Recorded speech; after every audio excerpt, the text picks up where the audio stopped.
Baik saudara sekalian, terima kasih. Akan kami sampaikan lanjutan daripada kuliah saya, masuk kepada sumber hukum kewarisan Islam.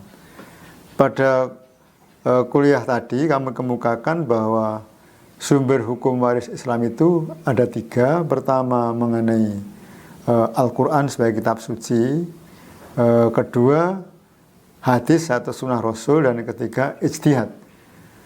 Kami akan jelaskan mengenai sumber hukum Islam tentang Al-Quran sebagai wahyu untuk hukum waris itu.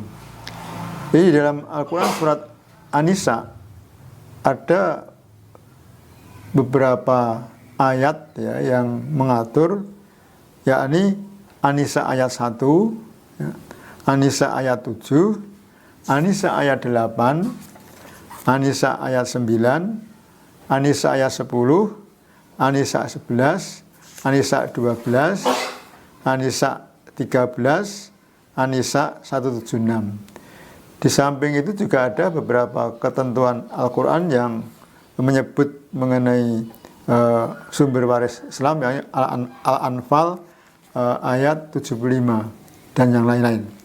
Saudara sekalian, saya akan mengemukakan beberapa ayat yang kami anggap penting untuk diketahui oleh mahasiswa. Pertama mengenai ayat 7 ya, ayat 7 An-Nisa itu menyebutkan demikian, kami baca ayatnya. A'udzubillahi minasyaitonirrajim. Bismillahirrahmanirrahim. Lirijali nasibu mimma tarokal walidain wal aqrabun walinisa'i nasibam mimma tarokal walidan wal aqrabun mimma qala minhu au kasur. Artinya, bagi laki-laki ada hak bagian harta peninggalan ibu bapak dan kerabatnya. Bagi wanita ada hak bagian dari harta peninggalan ibu bapak dan kerabatnya, baik sedikit atau banyak menurut bagian yang telah ditetapkan. Di dalam ayat ini memberikan pengertian kepada kita bahwa turunnya Al-Quran memberikan penegasan bahwa anak laki-laki dan anak perempuan sama-sama punya hak mendapatkan warisan dari orang tua dan kerabatnya, yang merupakan pembaharuan masyarakat Arab pada masa itu, bahwa di masyarakat adat yang berpegang teguh pada ketentuan waris adatnya, di adat masyarakat Arab tidak memberikan warisan kepada pada perempuan atau anak-anak atau yang tidak bisa menjalankan kewajiban sebagai pembela kabilah-kabilahnya. Oleh karena itu, dengan turunnya ayat ini memberikan keterangan lagi bahwa anak laki-laki punya kedudukan yang sama terhadap harta peninggalan orang tuanya dan kerabatnya. Saudara sekalian, di dalam Quran surat An-Nisa ayat 8 menyebutkan,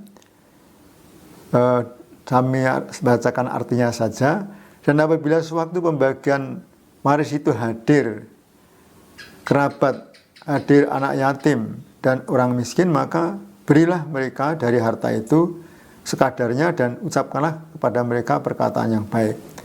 Di dalam An-Nisa ayat 8 ini mengingatkan kepada kita, khususnya umat Islam yang membagi warisan, supaya memberikan sebagian dari harta warisnya ala kadarnya kepada orang yang hadir dalam pembagian waris tersebut, utamanya adalah yatim piatu, fakir, dan kerabat di luar ahli waris.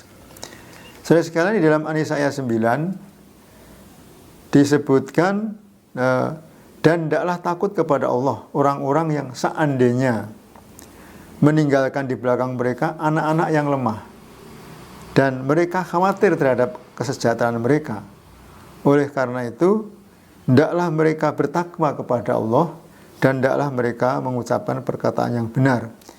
Jadi ayat 9 ini memberikan motivasi yang cukup baik bagi seseorang ketika dia telah memulai kehidupan sebagai seorang ayah, untuk lebih semangat di dalam memanage apa yang dimiliki dengan harta, sehingga kelak kemudian dia tidak meninggalkan ahli waris yang dalam keadaan lemah. Artinya tidak meninggalkan harta warisan untuk ahli warisnya. Yang kedua juga lemah dalam pengertian tidak bisa memberikan pendidikan yang cukup sehingga anak-anaknya berkualitas dari sisi keilmuan atau intelektualnya, tapi juga berkualitas dari sisi fisiknya.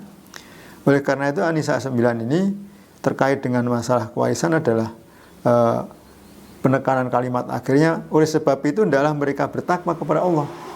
Artinya ketika orang menunjukkan keinginan untuk takwa kepada Allah, hendaklah kemudian juga memikirkan nasib dirinya dan keluarganya kelak. Yang kedua juga supaya ketika sudah berusaha sungguh-sungguh ternyata keluarga tersebut atau ayah tidak berhasil mengumpulkan harta cukup sehingga tidak bisa memberikan warisan, juga harus mengatakan dengan perkataan yang benar dan jujur. Artinya mengakui bahwa kelemahannya itu hendaklah disampaikan kepada ahli waris dengan memberikan dorongan dan doa supaya ahli waris dan istrinya, misalkan yang meninggal, sebelum meninggal suaminya, memberikan motivasi, memberikan dorongan untuk juga bekerja lebih baik ketimbang dirinya. Saudara sekalian, di dalam An-Nisa ayat 11 ya, ayat 12 itu mengatur mengenai bagian-bagian tertentu secara rinci yang kami sebut bahwa ada ayat-ayat di dalam An-Nisa maupun yang lainnya itu sebagai ayat kewarisan inti, artinya yang dengan jelas mengatur bagian-bagian tertentu, tapi juga ada ayat-ayat kewarisan pembantu, artinya memberikan penjelasan yang ada di dalam masalah kewarisan. Di dalam An-Nisa ayat 11 ini menyebutkan di awal kata di dalam ayatnya, A'udzubillahi minasyaitonirrajim, yusikumullaha fi auladukum lidzakari mislu hadil unsayain fa in kunna nisaan fauqa nastaini falahuna sulusu mataroka wa in kanat waqidatan falaha nisfu, dan seterusnya. Yang artinya Allah mensyariatkan bagimu tentang pembagian pusaka untuk anak-anakmu, yaitu bagian seorang anak lelaki sama dengan bagian dua orang anak perempuan. Dan jika anak itu semuanya perempuan lebih dari dua, maka bagi mereka 2/3 dari harta yang ditinggalkan. Jika anak perempuan itu seorang, maka bagian adalah setengah daripada harta yang ditinggalkan. Dan untuk dua orang ibu bapak, bagi masing-masing 1/6 dari harta yang ditinggalkan jika yang meninggal itu mempunyai anak. Jika orang yang meninggal tidak mempunyai anak, maka ibu mendapatkan 1/3 dan sisanya adalah ayahnya. Jika yang meninggal itu mempunyai beberapa saudara, maka ibunya mendapat 1/6 sesudah dipenuhi wasiat dan ia buat dan sudah dibayar hutangnya. Tentang orang tuamu dan anak-anakmu, kamu tidak mengetahui siapa di antara mereka yang lebih dekat manfaatnya bagimu. Inilah ketetapan dari Allah, sesungguhnya Allah Maha mengetahui lagi Maha bijaksana. Jadi saudara sekalian, tadi An-Nisa ayat 11 itu menentukan bagian anak laki-laki, 2 bagian anak perempuan. Anak perempuan seorang, setengah, 2 orang atau lebih 2/3. Bagian ibu itu bersama ayah adalah 1/6 ketika pewaris punya anak. Ketika tidak punya anak, ibu dapat 1/3, sisanya adalah ayahnya sebagai asobah. Ya. Kemudian di dalam surat An-Nisa ayat 12 itu menentukan bagian bagi suami atau istri. Ya. Disebutkan di awal kalimatnya, walakum nisfu mataroka aswajukum ilam yakun lahuna waladun fa in kuna lahuna waladun falakumul rubu'u mimma tarokna mimba diwasyatin yusibiha audain. Di dalam An-Nisa 12 ini mengatur mengenai bagian dari suami dan istri. Saya bacakan artinya, dan bagimu suami-suami 1/2 dari harta yang ditinggalkan oleh istri-istrimu jika mereka tidak mempunyai anak. Jika istri-istrimu mempunyai anak, maka kamu mendapat 1/6 dari harta yang ditinggalkannya sesudah dipenuhi wasiat yang mereka buat dan atau sudah dibayar utangnya. Para istri memperoleh 1/4 harta yang kamu tinggalkan. Jika kamu tidak mempunyai anak, jika kamu mempunyai anak, maka para istri memperoleh 1/8 dari harta yang kamu tinggalkan. Jika seorang mati, baik laki-laki maupun perempuan yang tidak meninggalkan ayah, tidak meninggalkan anak, tetapi mempunyai seorang saudara laki-laki atau seorang saudara perempuan, maka bagi masing-masing kedua jenis saudara itu 1/6 harta. Tetapi jika saudara itu seibu atau lebih dari seorang, maka mereka bersekutu dalam 1/3 itu sesudah dipenuhi wasiat dan yang dibuat dan sudah dibayar hutangnya, dengan tidak memberikan mudarat kepada ahli waris. Allah menetapkan yang demikian sebagai syariat yang benar-benar dari Allah, dan Allah Maha mengetahui lagi Maha penyantun. Saudara sekalian, saya ulangi, di dalam An-Nisa 12 yang menegaskan bagian suami alternatifnya setengah ketika pewaris tidak punya anak. Yang kedua, suami 1/4 ketika punya anak. Istri bagiannya 1/4 ketika tidak punya anak dan 1/8 ketika punya anak. Ya. Kemudian dengan catatan bahwa setelah utang dilunasi dan wasiat ditunaikan. Kemudian bagian saudara tadi sudah ditentukan dalam An-Nisa itu. Saudara sekalian, ayat yang terakhir yang saya sampaikan adalah ayat 13. Ya. Ayat 13 ini menegaskan bahwa ketentuan-ketentuan itu berasal dari Allah, ya.